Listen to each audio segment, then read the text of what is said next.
Dando continuidade ao nosso estudo sobre aconselhamento e orientação familiar, nós iremos falar agora do capítulo 2, que trata da família funcional.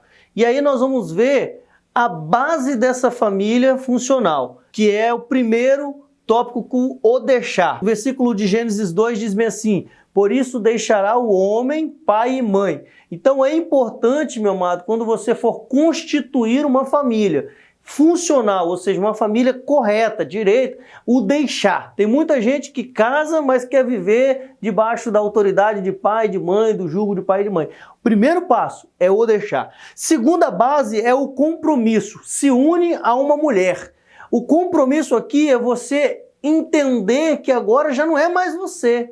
Não é a sua decisão, não é a sua vontade, não é o seu querer. Agora tem alguém que está unido com você. A terceira base dessa família funcional é a unidade. Como nós falamos no capítulo 1, aqui se torna uma só carne, é você juntar qualidades, características, dos dois numa única visão, como também foi falado no capítulo 1, para que todos entendam que tenham as mesmas metas, os mesmos objetivos, o mesmo destino, a mesma visão aonde querem chegar. A quarta base da família funcional é a intimidade. Ora, versículo de Gênesis diz assim: ora, um e o outro, homem e mulher, estavam nus e não se envergonhavam. E aqui a intimidade que nós estamos querendo dizer aqui é realmente a partilha, é realmente a transmissão, a comunicação, o dia a dia, o jeito, a forma de viver. Como a primeira parte aqui, o deixar, é você se unir, é você ter a mesma visão com essa pessoa,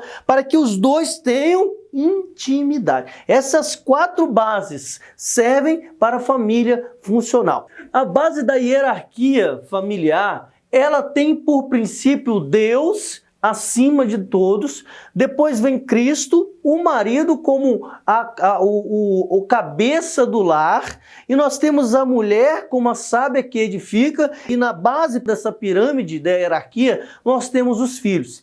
É comum em muitos dos relacionamentos essas ordens estarem invertidas. E quando essas bases estão invertidas, há uma desregulagem na ordem natural da família. O que você está querendo dizer, pastor Jefferson?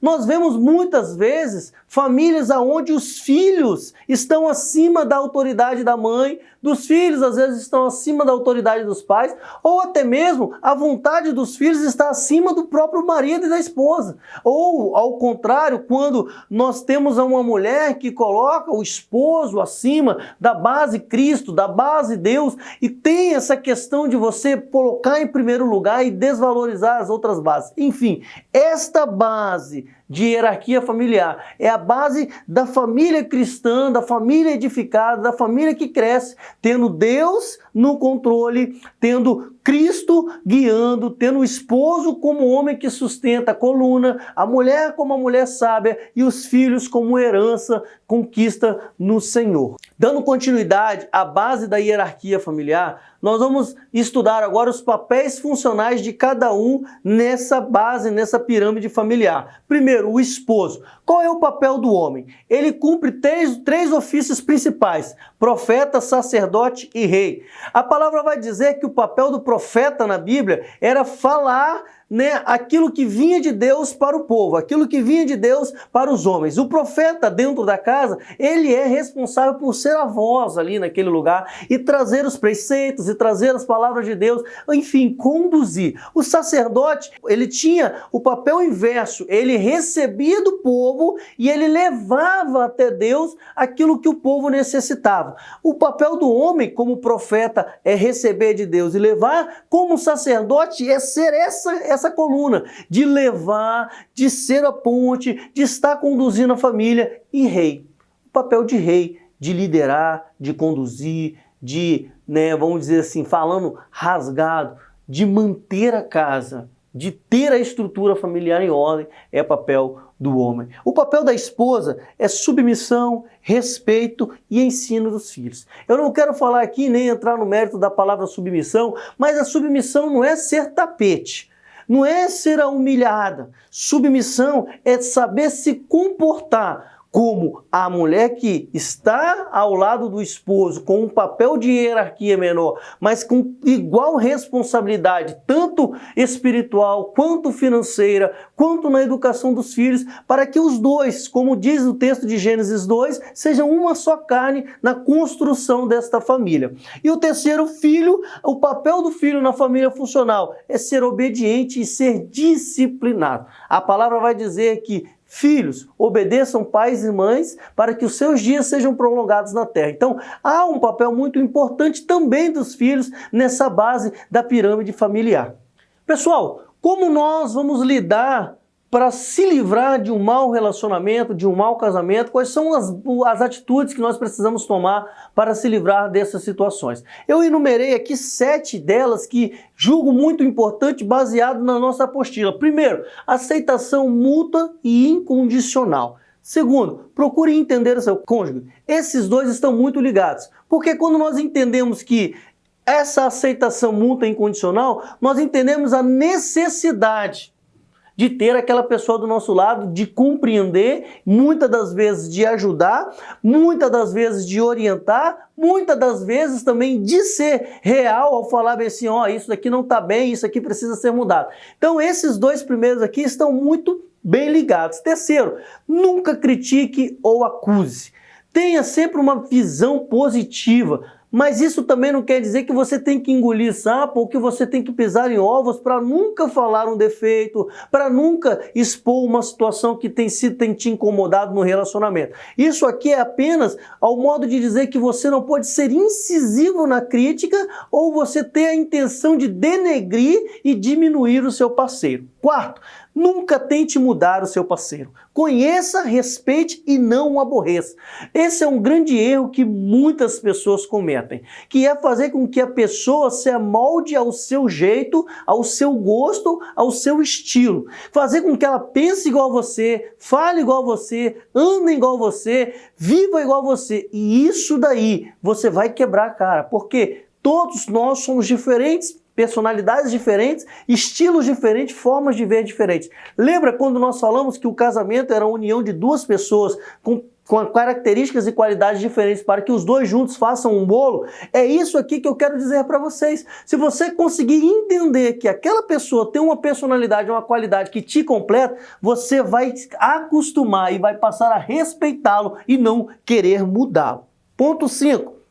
Reconheça que todos têm limites e valores pessoais. Mais uma vez frisando sobre até onde eu posso ir, até onde eu posso falar, até onde eu posso avançar. Quando nós entendemos isso, nós passaremos a respeitar essas pessoas. Por exemplo, tem pessoas que têm valores pessoais que vêm de berço. Pessoas que nasceram, cresceram e viveram sobre uma forma de ver, uma forma de pensar, uma forma de agir, uma forma de se comportar. E aí, no relacionamento, às vezes, você vai ter uma outra pessoa que é o oposto disso. Uma pessoa que ela foi criada para ser muito centrada, muito estudiosa, muito na dela, muito em casa, muito culta, e aí ela se junta a uma pessoa que é totalmente aventureira, que gosta de viajar, que gosta de selfie, que gosta de curtir, que gosta de shopping, que gosta de cinema, e às vezes, por não entender essas diferenças ou esses valores, as pessoas acabam se decepcionando, e aí entra naquilo que foi falado já aqui no capítulo 1, que é quando nós entendemos bem assim, eu não dou certo com essa pessoa, pois não existe amor. Na verdade, o amor existe. É a forma de compreensão do amor que não está correta nessa situação. Por quê? Porque vocês possuem valores diferentes, formas de pensar diferentes e vidas diferentes. Então é necessário encontrar um balanço, uma forma de vocês equilibrarem as duas ações para que vocês consigam fazer com que o casamento seja bem abençoado. Ponto 6. Separe a aceitação de aprovação. Tem muitas pessoas que não conseguem diferenciar o que é aceitar e o que é aprovar. Há muitas pessoas insatisfeitas em muitos relacionamentos porque elas estão vivendo um relacionamento de aceitação, né? Para não perder, elas aceitam. Às vezes, para não entrar em briga, aceita. Às vezes, aceita. E essas aceitações vão fazendo com que o sentimento vai se perdendo, as decepções aumentem, os sentimentos tristes como decepção, mágoas, angústias. Aumente por quê? Porque você vai aceitando demais certas coisas sem se posicionar, sem colocar seu ponto de vista, sem também colocar que você não concorda com aquilo, e o que também acaba gerando uma falta de comunicação nessa situação. E aí, então, essa aceitação, diferente da aprovação, faz com que um casamento se torne mau casamento, um mau funcionamento do casamento. Ponto 7. Separe emoção da razão ao se comunicar. Uma coisa que eu sempre oriento e eu sempre aconselho as pessoas é que se você estiver num mau dia, você não está bem fisicamente, não dormiu bem, você não está bem, a saúde não está bem, você está com o corpo dolorido, você teve um desconforto no trabalho, você está estressado e de repente acontece um embate com o seu cônjuge ou com o seu noivo, você às vezes vai e acaba falando no momento da emoção. E Paulo vai dizer em Romanos que o nosso corpo ele tende à natureza pecaminosa. Gálatas capítulo 6 vai dizer sobre as naturezas da obra da carne. Então o que eu quero dizer é o seguinte, que muitas das vezes, quando nós não conseguimos separar a emoção da razão, na emoção a gente acaba falando o que não deve, se comportando como não deve, expondo como não deve, e aí para reparar é complicado. Para colocar depois num lugar é mais complicado ainda. Então é importante num relacionamento você aprender a separar sempre, ao se comunicar, a emoção da razão.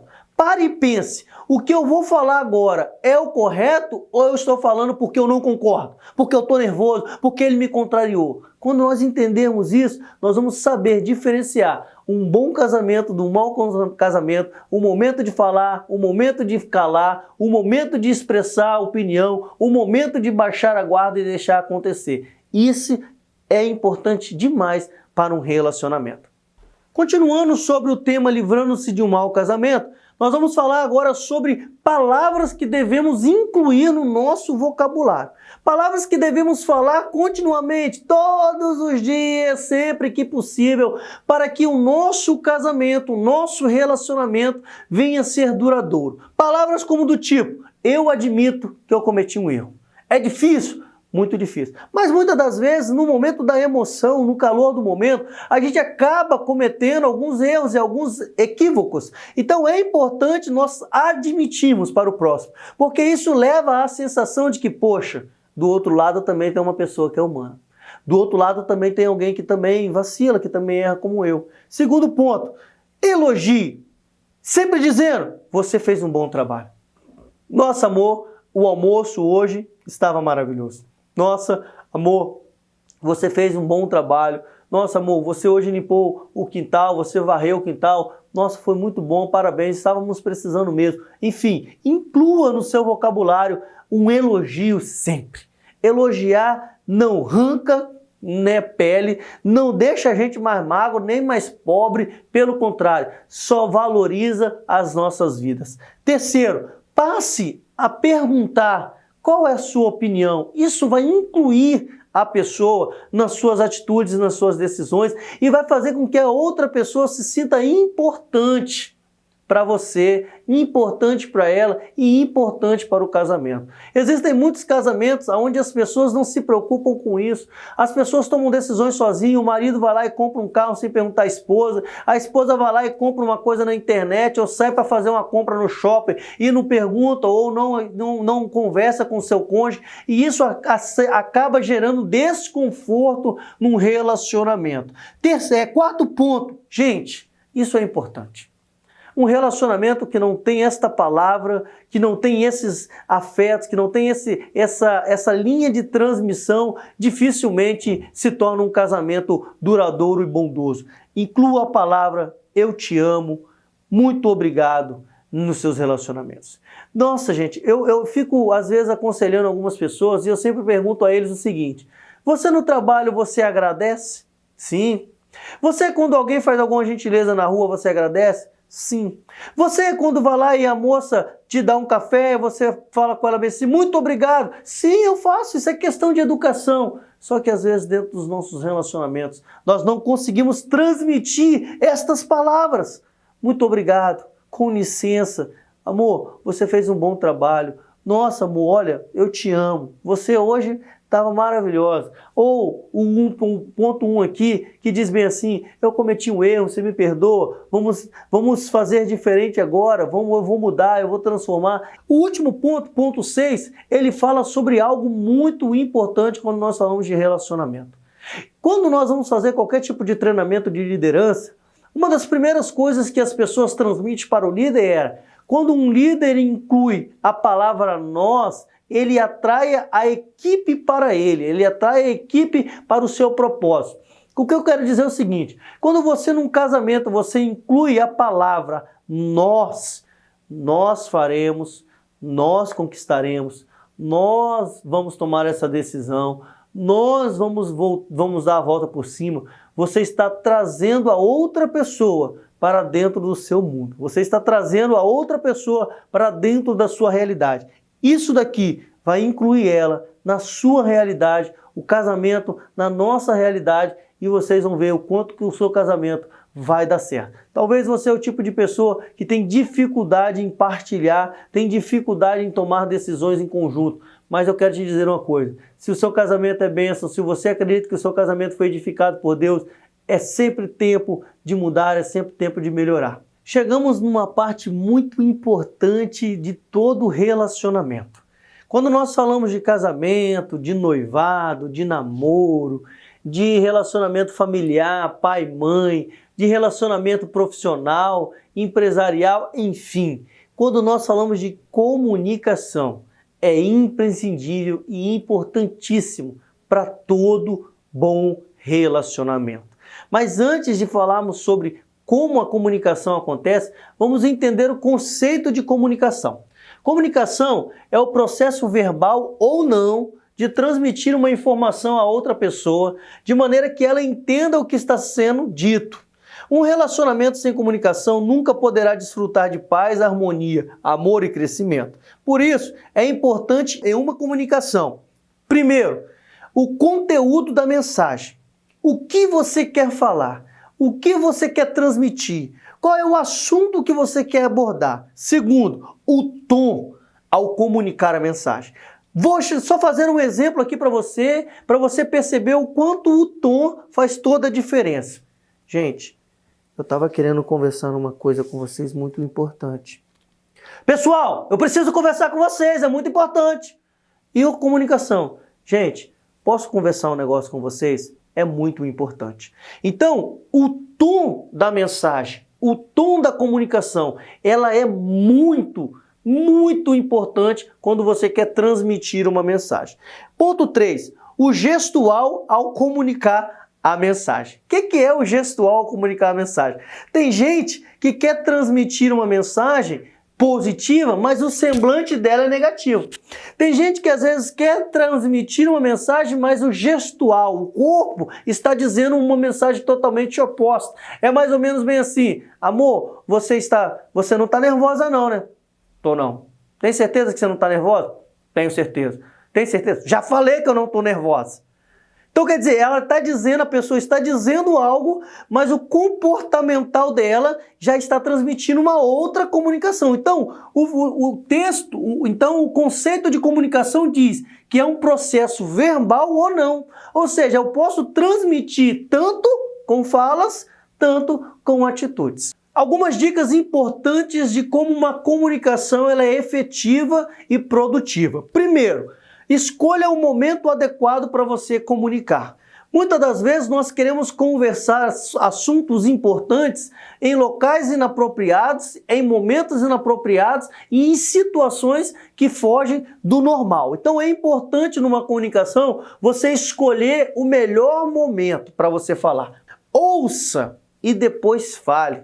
Muitos de nós ouvimos para responder. A pessoa está falando com a gente já está pensando na resposta. A gente já está pensando no que vai transmitir para ela depois, quando ela vai falar. Então, isso é errado. O correto é você ouvir, entender o que foi falado para que você transmita a resposta. Terceiro ponto, nunca ouça para responder. Como eu disse, Depois que você entender, aí sim, você pode transmitir a resposta para aquela pessoa. Quarto ponto, jamais se precipite. Algumas pessoas são ansiosas e aí elas não conseguem, às vezes, se controlar. Às vezes, no momento, de embate, debate ou discussão, elas não conseguem se concentrar e acabam criando uma situação desnecessária, desgastante e muitas das vezes muito mais difícil e complicada do que propriamente era inicialmente, só pelo fato de se precipitarem. Então, mais uma vez eu friso, é importante você primeiro ouvir para que depois você formule a resposta. Ponto 5. Nunca responda com raiva. Quando nós respondemos com raiva, nós falamos ou nós poderemos falar coisas que não deveríamos falar, em tons que não deveríamos falar, no momento que não deveríamos falar. E para depois recuperar isso, para depois refazer o que foi falado, nós temos que passar por um processo muito mais doloroso. Jamais utilize palavras tórpidas. Use palavras brandas e sempre fale a verdade.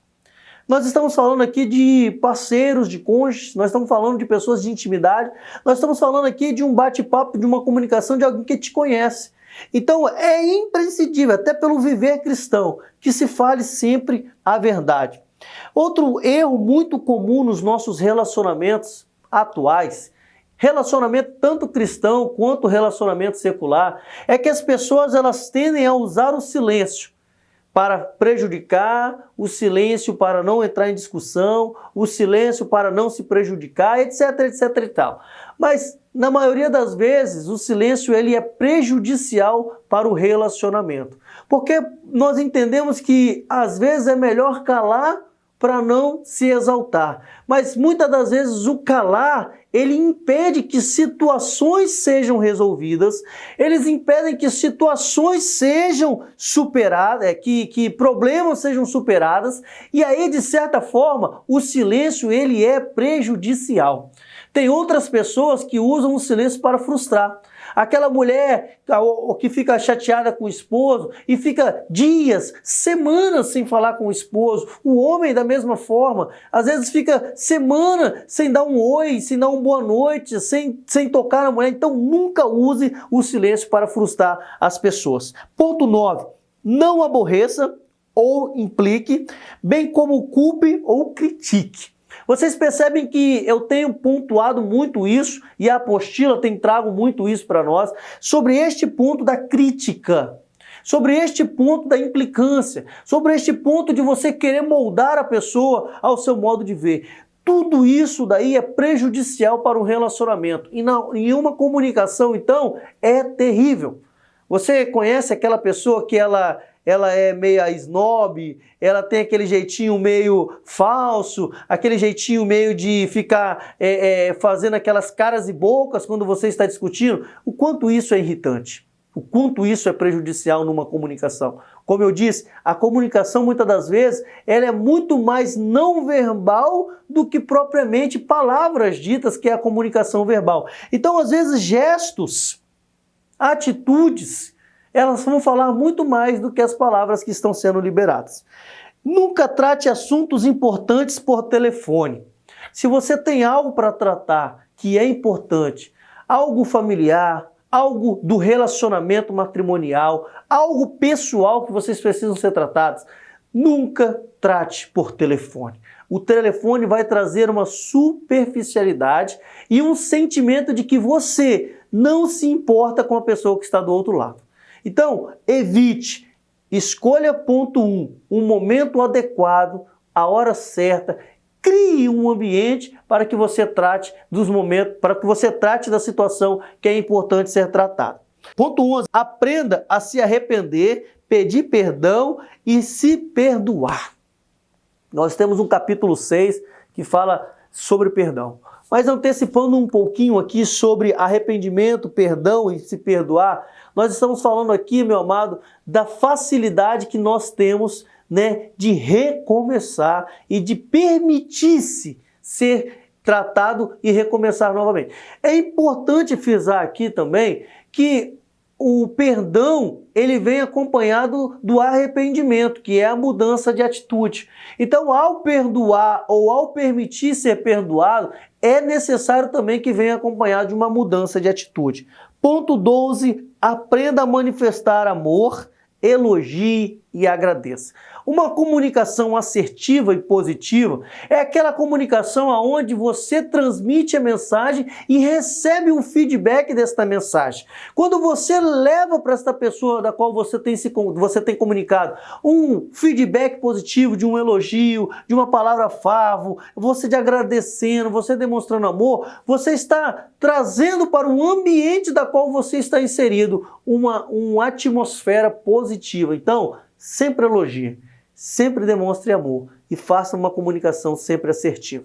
Temos uma frase aqui que particularmente ela é muito boa e ela é muito atual para as nossas vidas. Olha, comunicação é a primeira coisa que realmente aprendemos nas nossas vidas. O engraçado é que depois que crescemos, aprendemos as palavras e realmente começamos a falar, fica mais difícil saber o que dizer ou como pedir aquilo que realmente precisamos. A frase mais ou menos quer dizer o seguinte: quando somos crianças, falamos. Quando nos tornamos adultos, temos dificuldades de falar e tratar coisas que precisam ser tratadas, ou até mesmo expor a nossa visão e opinião diante de certas coisas. Precisamos trabalhar e praticar uma comunicação assertiva, positiva, para que o nosso relacionamento seja bem sucedido. Pessoal, chegamos em uma parte bacana, muito importante da apostila que trata da resolução de conflitos. Como resolver problemas que foram criados? Como se comportar diante de problemas que estão acontecendo? Como agir, pastor, em uma discussão onde as coisas saíram do controle e eu preciso resolver? São dicas que não são uma totalidade, mas que vai ajudar bastante vocês a tomarem tomadas de decisões para resolver alguns conflitos e alguns problemas. Então, primeira coisa, você precisa entender que todo relacionamento ele vai passar por conflitos. Não tem como você imaginar um mundo perfeito, né, com céu de brigadeiros, aonde tudo vai cooperar para o bem. Vai ter momentos que o ruim vai acontecer, e ainda que o ruim coopere, mas vai acontecer momentos onde será necessário. O grande problema, na verdade, é que nem todos sabem lidar ou resolver os conflitos de forma sadia. O que acaba acontecendo é o rompimento que vem conforme esses conflitos acontecem, exatamente por isso. Às vezes são pessoas que não são tratadas, pessoas que já vêm de histórico de problemas e acabam associando o problema que está vivendo agora com problemas passados, né? Os conflitos que estão vivendo agora com conflitos passados. E isso gera um rompimento. Mas há uma dica muito importante. Primeiro ponto, enfrente o problema e não a pessoa. Sabe qual é o maior erro da humanidade? Associar o problema à pessoa. Quando nós associamos o problema à pessoa, você cria na sua mente um bloqueio para aquela pessoa. Psicologicamente falando, você passa a associar tudo de ruim com aquela pessoa, ou você passa a ver sempre o lado ruim daquela pessoa. Por exemplo, quando uma pessoa é bem vista e bem elogiada por você e ela comete algum vacilo, a sua reação natural é falar assim: nossa, deve estar acontecendo alguma coisa com o pastor Jefferson. Pastor Jefferson não é assim. Pastor Jefferson, eu conheço o pastor Jefferson. Agora, quando nós já criamos uma imagem negativa daquela pessoa e um bloqueio daquela pessoa, se essa pessoa comete um erro, nós falamos bem assim: novamente o pastor Jefferson. Toda vez o pastor Jefferson está criando alguma coisa. Nossa, eu já não aguento mais, é sempre o pastor Jefferson. Então, é necessário que nós entendamos isso. Primeiro, separe o problema para tratar o problema e não a pessoa. A pessoa é alguém falha como você, mas o problema precisa ser tratado, porque senão vira uma bola de neve. Segundo, evite teimosia, orgulho, troca de acusações e barganhas, porque isso só aumenta o conflito. Tem aquela pessoa que fala bem assim: ah, mas você faz isso, ah, mas você fez aquilo, mas você sempre age desse jeito. Esses tipos de situações pioram o conflito. Ela vai gerar mais desgaste, mais esforço, porque no fim você não vai conseguir solucionar esse tipo de problema. É importante entender, meu amado, que às vezes o conflito ele acaba criando acaba se tornando uma bola de neve. Por quê? Porque ao invés de tratar, nós só estamos inflando, nós só estamos jogando gasolina, nós só estamos abastecendo, nós estamos só criando mais e mais e mais problemas. Então, voltando ao tópico 1, enfrente para tratar o problema, mas com a conduta e um comportamento sadio. Ponto 3, nunca adie a resolução dos seus problemas. O brasileiro tem a fama de procrastinar. Não tem aquele jeitinho brasileiro? Ah, não, a gente deixa para amanhã. O professor passou o trabalho para o final do mês e hoje é dia 15 ainda. Ah, dá mais uns diazinho. E aí, nisso de adiar, e nisso de empurrar com a barriga, e nisso de deixar para depois, a situação agrava. O problema torna-se sem solução, o sentimento pequeno se torna uma mágoa, se torna uma angústia, se torna um rancor, isso daí depois se torna algo não tratado, e aí nós temos por fim o fim de um relacionamento, ou nós temos uma doença psicossomática, ou nós temos uns problemas pessoais a ser tratados. Por quê? Porque nós não tratamos o problema na hora. Aconteceu algo? Algo não está legal? Algo está te incomodando? Algo precisa ser tratado? Não adie. Escolha o melhor momento, escolha o local ideal e trate para resolver o conflito de uma vez por todas. Ponto 4. Não tente resolver num calor do momento. Espere a poeira baixar. Em contrapartida, amados, nós também temos, essa opção de deixar um pouco passar. Da mesma forma que nós precisamos resolver o conflito logo, precisamos também evitar resolver o conflito no calor do momento. Já falamos isso aqui, alguns tópicos anteriores, sobre você falar na hora da emoção. É importante você escolher o tempo ideal para que você não retarde muito, mas que também você não fale no momento que você está nervoso. Porque no momento do nervosismo você vai falar coisas que não são legais, e aí você vai acabar criando um problema ainda maior. Ponto 5. O conflito, a situação, a atitude e o comportamento são mudados através de uma comunicação aberta e direta, o que nós costumamos chamar de comunicação assertiva, que é uma comunicação que ela é efetiva, ela atinge o objetivo correto. Então, quando nós falamos sobre uma comunicação aberta e direta, nós estamos falando não de você jogar farpas, de você acusar, de você gritar. Nós estamos falando de você colocar o famoso, vamos colocar as cartas na mesa. Vamos falar o que precisa ser falado. Vamos tratar o que precisa ser tratado. Vamos contar com dados e fatos para que após levantarmos desta mesa, todos os problemas sejam resolvidos. Evite levar problemas para a cama.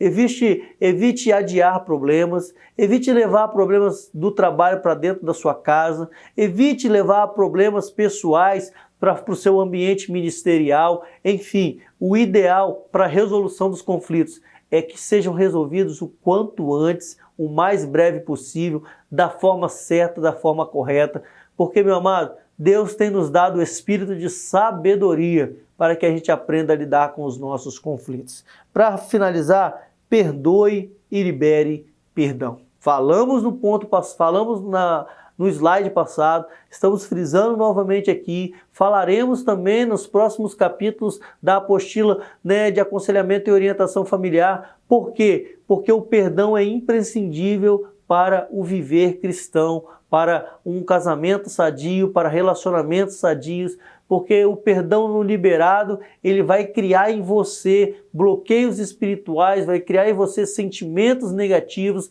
vai criar em você amarguras, vai trazer para você mais mal do que propriamente o bem. E nós aprendemos que o amor é você trabalhar para que o outro cresça. Como que você vai derramar sobre o outro aquilo que está em falta em você? Jesus vai dizer no Novo Testamento que nós precisamos amar ao próximo como a nós mesmos. E se a pessoa não ama ele? E se a pessoa não está bem com ele mesmo? E se a pessoa tem amargura, se a pessoa tem decepções com ela mesma? Como que ela vai derramar em outros aquilo que tem falta nela? Então é importante perdoar, é importante liberar perdão para que o conflito seja solucionado, mas que também para que os nossos relacionamentos sejam sadios e benéficos para todos. Cristo nos chamou para sermos luz, para brilharmos e para iluminarmos. É necessário que nós aprendamos a nos liberar,